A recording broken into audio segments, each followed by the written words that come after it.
अस्सलाम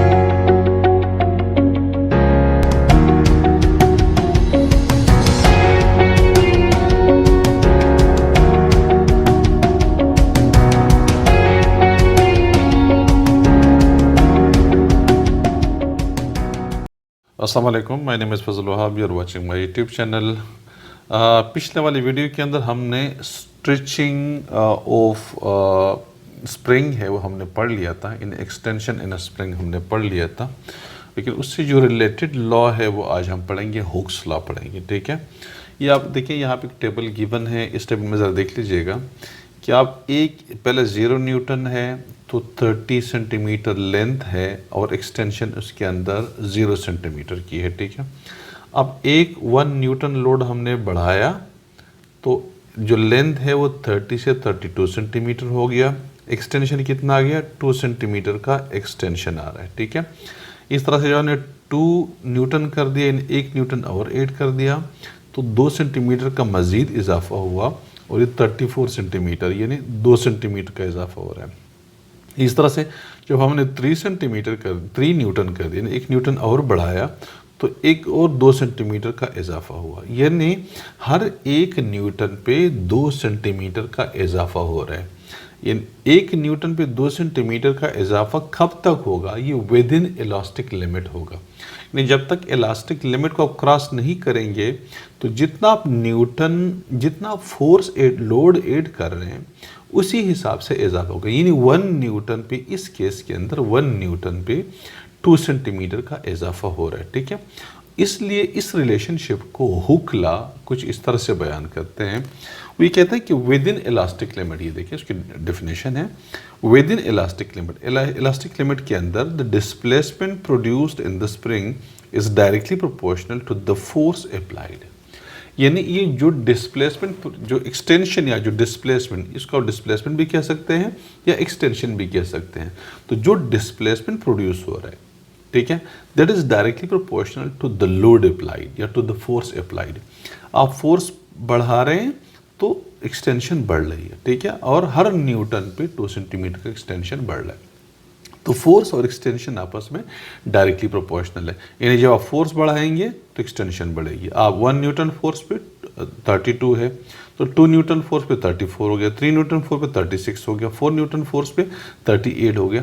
जैसे जैसे आप लोड बढ़ाते जाते हैं यानी फोर्स बढ़ाते जाते हैं तो इस तरह से एक्सटेंशन के अंदर इजाफा हो रहा है, डिस्प्लेसमेंट के अंदर इजाफा हो रहा है। तो ये उसको असल में इस रिलेशनशिप को लोड और एक्सटेंशन के आपस में रिलेशनशिप को बयान कर रहे हैं, या फोर्स और डिस्प्लेसमेंट। इस लोड का फोर्स भी कह सकते हैं, लोड भी कह सकते हैं।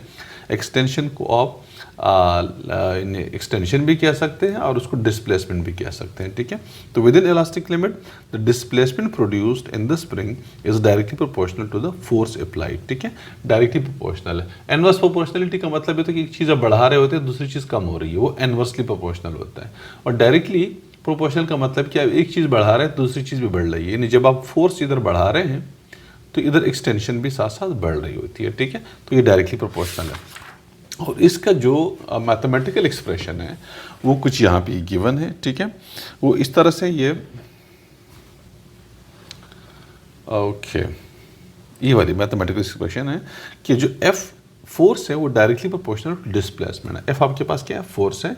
X आपके पास क्या है? डिस्प्लेसमेंट है। तो जो फोर्स है that is directly proportional to the extension, या extension directly proportional to the force. ठीक है, या इस प्रोपोर्शनलिटी को कांस्टेंट में कन्वर्ट करने, इक्वलिटी में कन्वर्ट करने के लिए हम एक कांस्टेंट लगाते हैं, इसको हम कहते हैं प्रोपोर्शनलिटी कांस्टेंट। तो F is equal to kx हो जाएगा। ये k is the proportionality constant है, इसको हम स्प्रिंग कांस्टेंट बोलते हैं। ठीक है, स्प्रिंग कांस्टेंट कहते हैं। और इसकी वैल्यू हर एक मटेरियल के लिए अलग अलग होती है। जैसे स्टील के लिए इसकी वैल्यू कुछ और होगी, आयरन के लिए कुछ और होगी और सिल्वर के लिए कुछ और होगी। हर मटेरियल, हर चीज़ के लिए इसकी वैल्यू अलग होती है। ठीक है, वेयर के इज स्प्रिंग कांस्टेंट या स्टिफनेस ऑफ स्प्रिंग भी हम कहते हैं उसको। ठीक है, तो ये हमारे पास क्या है?